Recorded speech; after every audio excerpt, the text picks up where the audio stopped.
what you can do and what you cannot do. Nobody else can decide for you, nor can you decide. Because when we say what you can, we're talking about a capability. Capabilities are never stagnant. Capabilities can be constantly enhanced, isn't it? So, there's really no limit as to what one can do. It's because capabilities can be constantly enhanced.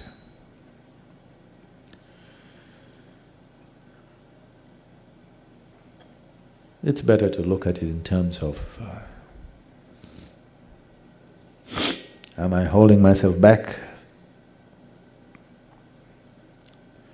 for concerns other than what I want?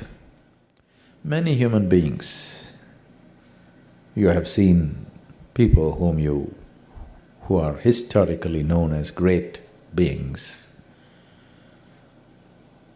This is all that happened to them. They were living with a limited identification, suddenly for some reason, some event broke their identities and suddenly they identified with a larger process that was happening around and they did things that they themselves could not imagine. For example, Mahatma Gandhi, a very limited man, he could not make a living. He got qualified as a lawyer.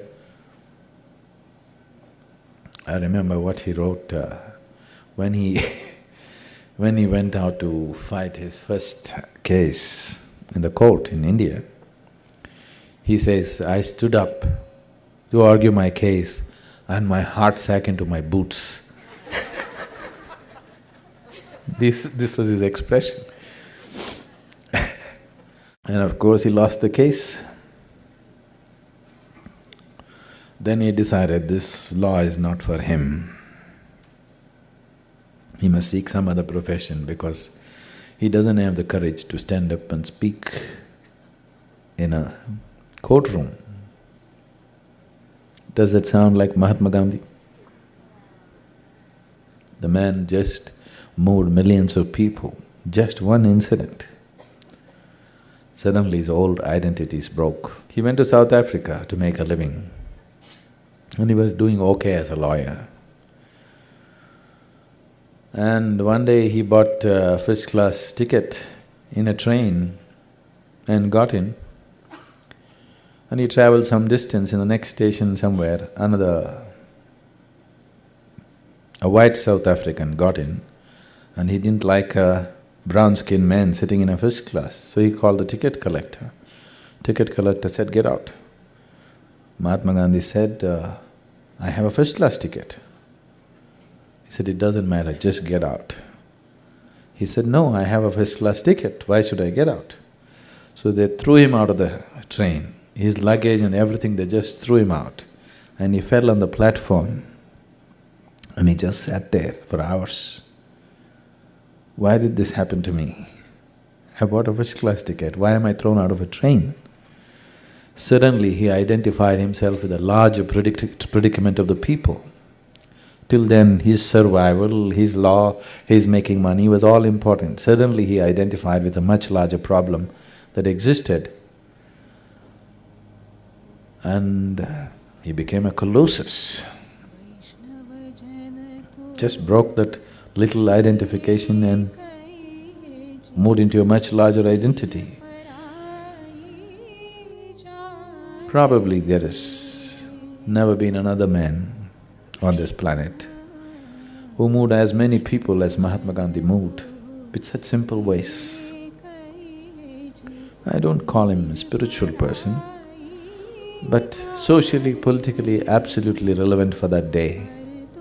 Never before another conquering force on the planet has been made to vacate the land where they had taken roots without firing bullets at them or killing them or anything like this. Never before such a thing has happened. People who have conquered the land have conquered at a certain price. they won't go easy. They won't go easy. But it was made to look as if they went easy. It didn't happen easy, but without fighting, without bloodshed, because the man could move people into that kind of action, but a kind of passive action. See, shooting at the soldiers who are carrying guns is one thing. Throwing bombs at them is another thing. But just going there, standing on the street and willing to be beaten down on the heads with cracked skulls, you fall down, one line of people fall down, the next line of people come and give their skulls to be broken again, is a completely different kind of strength. It's not easy. It takes a very deep inner strength for a person to do that. Dying in fighting is different. You're also fighting, somebody else also is fighting with you, you get killed, that's a different thing. Without fighting, just going and getting killed is a very different thing. And that's what he managed to do. And all that happened to him was, from his small identity of himself and his family and wanting to make a living, his identity just exploded, identifying with the larger problem of the people that was there at that time. So, don't put a limit on yourself as to what you can do and what you cannot do. You do everything that you can do. What does not happen is what you could not do, isn't it? What did not happen is what you could not do, isn't it? But you did everything possible, everything that you can imagine. Still some things didn't happen. Those are things you cannot do.